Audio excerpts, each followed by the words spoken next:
सोचिए अगर मौत भी आपको हराने में नाकाम हो जाए, अगर हर गोली, हर जख्म आपके शरीर को छूकर निकल जाए और आप फिर भी लौट आए तो कैसा होगा। जी हाँ, ये कहानी है कुछ ऐसे योद्धाओं की जो अमर है, जो सदियों से लड़ाइयां लड़ते आ रहे हैं, जिनका वजूद अब एक रहस्य बन चुका है।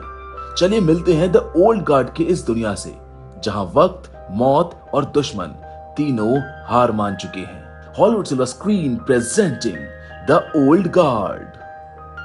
कहानी की शुरुआत एक गंभीर दृश्य से होती है। चारों तरफ लाशें बिछी हैं, गोलियों से छलनी शरीर और बीच में पड़ी है एंडी, जो सोचती है कि पता नहीं कि इस बार फिर से कितनी बार मरना पड़ेगा। लेकिन ये मौत आम नहीं है, ये कुछ अलग है। इसके बाद कहानी 4 दिन पीछे फ्लैशबैक में लौटती है। यहाँ पर हमें मिलती है एंडी, एक पुरानी और अमर योद्धा। उसे मिलने आता है उसका पुराना साथी बुकर। बुकर उसको एक खास किताब देता है, दुनिया का पहला उपन्यास। इसका मतलब साफ था कि ये लोग हजारों साल पुराने हैं। बुकर एंडी को अपने एक सीक्रेट बेस पर लेकर जाता है। तभी कुछ औरतें वहां पर सेल्फी लेने लगती हैं और गलती से एंडी की फोटो खींच लेती है। एंडी, जो हमेशा अपनी पहचान छिपा कर रखती है, खुद उनका फोन लेकर उन तस्वीरों को डिलीट करती है और नई तस्वीर खींचकर उनको दे देती है। इससे साफ है कि उसकी जिंदगी कितनी छुपी हुई और रहस्यमयी है। इसके बाद एंडी मिलती है अपनी बाकी टीम से, निक और जो से। ये सभी पुराने अमर योद्धा हैं जो सदियों से एक जंग लड़ते आ रहे हैं। उन्हें एक नया मिशन मिलता है। एक आदमी है कोपले, जिसने मदद की गुहार लगाई है। हालांकि एंडी को कोपले पर भरोसा नहीं है। वो कहती है कि हमने पहले भी इसके साथ काम किया है और हम दोबारा किसी के साथ काम नहीं करते, क्योंकि ऐसा करने से हमारी पहचान उजागर हो सकती है। लेकिन जब कोपले बताता है कि साउथ सूडान में बच्चों को आतंकवादियों ने अगवा कर लिया है, तो ये टीम मान जाती है, क्योंकि बच्चों की जान सबसे अहम है। टीम अपने पुराने हथियार लेकर मिशन पर निकल पड़ती है। जब वो सब उस बताई हुई जगह पर पहुंचते हैं तो लगता है जैसे कोई छुपा हुआ ठिकाना हो। जूते, दरवाजा, हर चीज इस ओर इशारा करती है कि बच्चे अंदर ही हैं। लेकिन जैसे ही वो अंदर घुसते हैं, उनके ऊपर हमला कर दिया जाता है। गोलियों की बारिश होती है। हर सैनिक 15 से 20 राउंड गोली चलाता है, जिस वजह से ये सभी अमर योद्धा जमीन पर गिर जाते हैं। उनकी बॉडीज खून से लथपथ हैं। दुश्मन सोचते हैं कि शायद काम तमाम हो चुका है, लेकिन तभी वही सीन दोबारा सामने आता है जो हमने शुरुआत में देखा था। धीरे धीरे उनकी बॉडी खुद को रिपेयर करने लगती है, गोलियां बाहर निकलने लगती है और घाव भरने लगते हैं। इनका हीलिंग फैक्टर इन्हें मौत से बचा लेता है। अब इनका अगला टारगेट है कोपले, जिसने इन्हें धोखा दिया है। ये जानते हैं कि अगर उसको नहीं रोका गया तो वो आगे भी किसी को इस्तेमाल कर सकता है। अब सीन बदलता है। हम अफगानिस्तान पहुंचते हैं। यहाँ एक फौजी टीम एक आतंकवादी की तलाश में गांव में दाखिल होती है। गांव वाले जो पहले उसको पनाह दे चुके थे, अब खुद भी उससे तंग आ चुके हैं। यहाँ मिलती है एक नई सोल्जर, नाइल।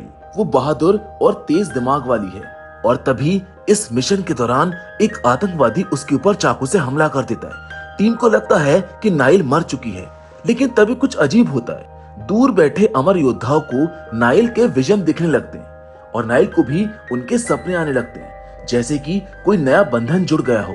एंडी समझ जाती है कि एक नया अमर योद्धा जाग चुका है। वो अपनी टीम से अलग होकर नाइल को ढूंढने निकल पड़ती है। वहीं बाकी टीम कोपले की तलाश में लग जाती है। उधर नाइल को अस्पताल ले जाया जाता है। डॉक्टर उसका इलाज शुरू करते हैं, लेकिन कुछ देर में वो एकदम ठीक हो जाती है, जैसे कुछ हुआ ही ना हो। उसके दोस्त भी हैरान है कि इतनी गहरी चोट के बाद कोई जिंदा कैसे रह सकता है। यहीं से शुरू होती है नाइल की जिंदगी और एक नई जंग। अब कहानी का रुख बदलता है एक बेहद खतरनाक और लालची साइंटिस्ट की ओर, डॉक्टर मैरिक। ये शख्स मेडिकल साइंस की दुनिया में तहलका मचाना चाहता था। उसका सपना था ऐसी दवाइयां बनाना जो इंसान की उम्र को 100 साल से भी आगे ले जाए, यानी ना बुढ़ापा ना बीमारी, बस हमेशा जवानी। और ये सब वो सिर्फ मानवता के लिए नहीं, बल्कि अपनी दवा कंपनी को दुनिया की सबसे अमीर कंपनी बनाने के लिए करना चाहता था। इसी मकसद से उसने कोबले को हायर किया था। कोबले उसके लिए मैदान में उतरा एक एजेंट था, जिसने मैरिक को सबूतों के साथ फुटेज दिखाया।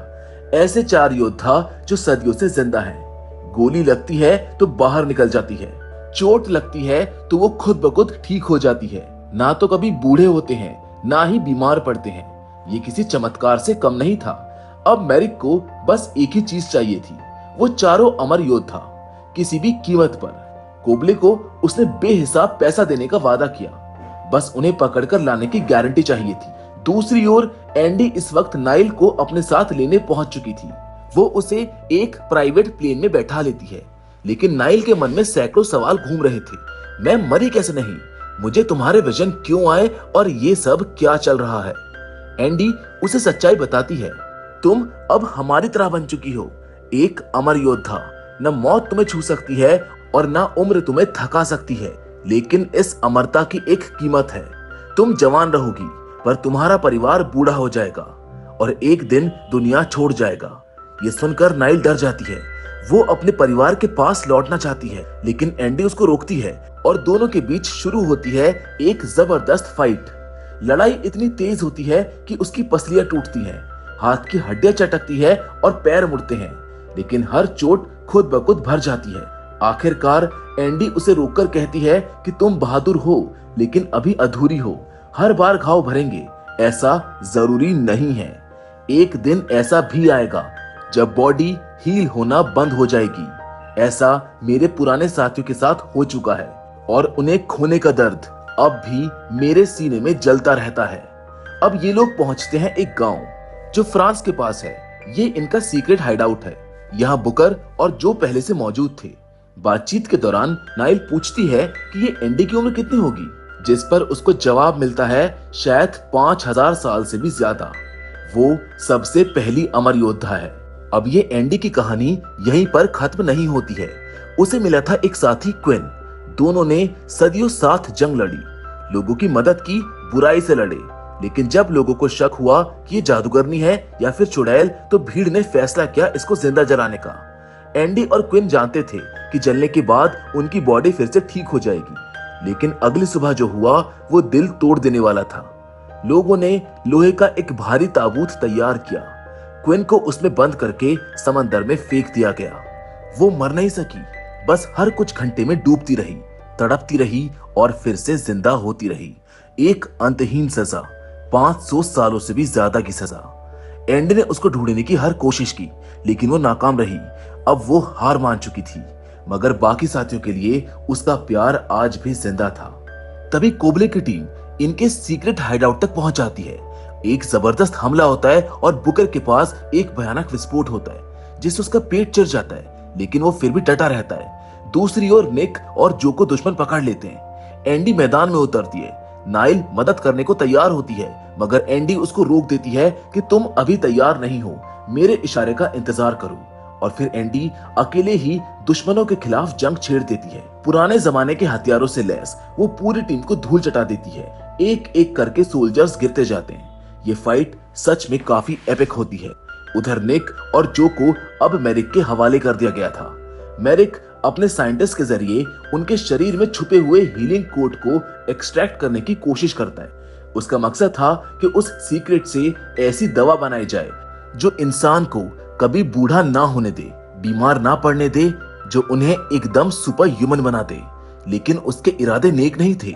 उसे डर था कि अगर ये अमर योद्धा उसके कब्जे से छूट गए और कोई दूसरा वैज्ञानिक उनको पकड़ ले, तो वही दवा बनाकर उसकी कंपनी इसको पीछे कर देगी। इसलिए अब उसका इरादा साफ था, इन्हें इस्तेमाल करने के बाद हमेशा के लिए इनको मार देना।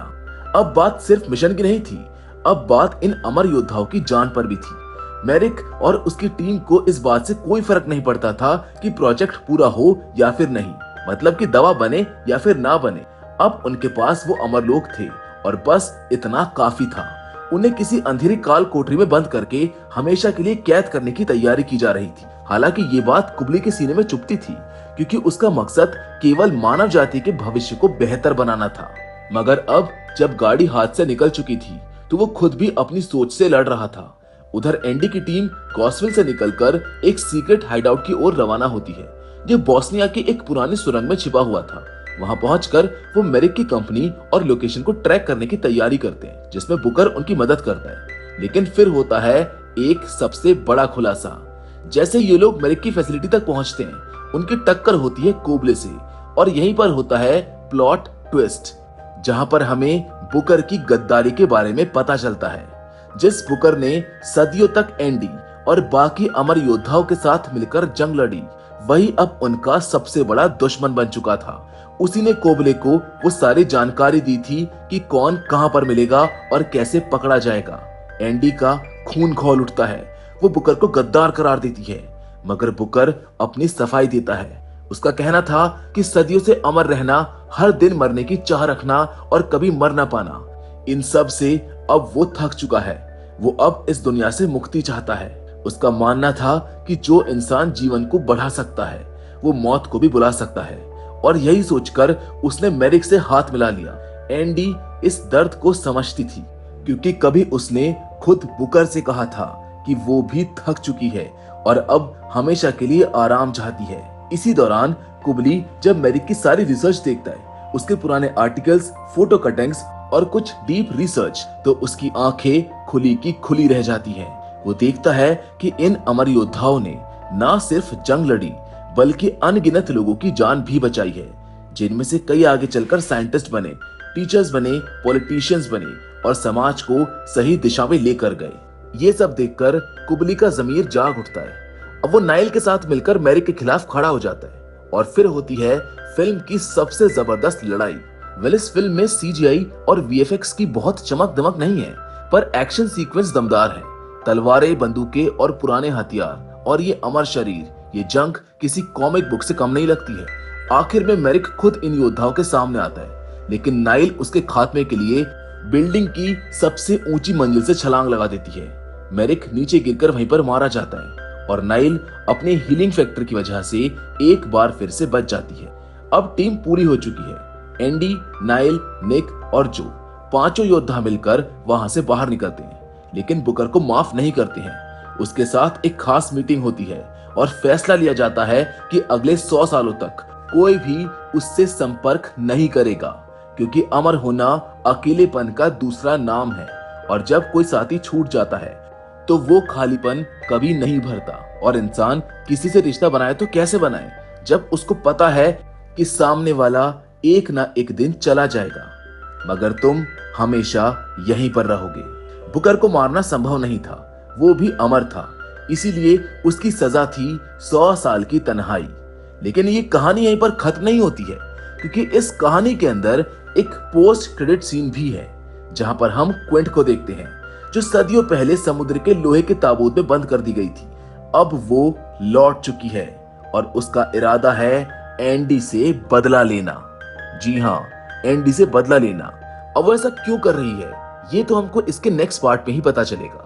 फिलहाल तो दोस्तों, ये थी पूरी कहानी द ओल्ड गार्ड की, एक ऐसी कहानी जो अमरता, बलिदान और धोखे से भरी हुई है। पर ये कहानी अभी पूरी नहीं हुई है, क्योंकि अब आ चुका है द ओल्ड गार्ड 2 का सेकेंड पार्ट, जहां कहानी और भी गहरी, इमोशनल और एक्शन से भरपूर होगी। ये एक छोटा सा रिकैप था जो मैं आपको द ओल्ड गार्ड 2 से पहले देना चाहता था। इसीलिए अगर आपने अभी तक हमारे चैनल को सब्सक्राइब नहीं किया है, तो प्लीज हमारे चैनल को सब्सक्राइब जरूर कर लीजिए, क्योंकि हम बहुत जल्द द ओल्ड गार्ड 2 का एक डिटेल्ड नरेशन आपके लिए लेकर आने वाले हैं। बाकी हाँ, अगर आपको ये वीडियो पसंद आई हो तो इसे लाइक और अपने दोस्तों के साथ शेयर जरूर करें। और हाँ, कमेंट में बताइए कि अगर आपको ऐसी पावर्स मिलती है तो आप उसका क्या करेंगे। So with all that said, till then, stay tuned because this war is not over yet.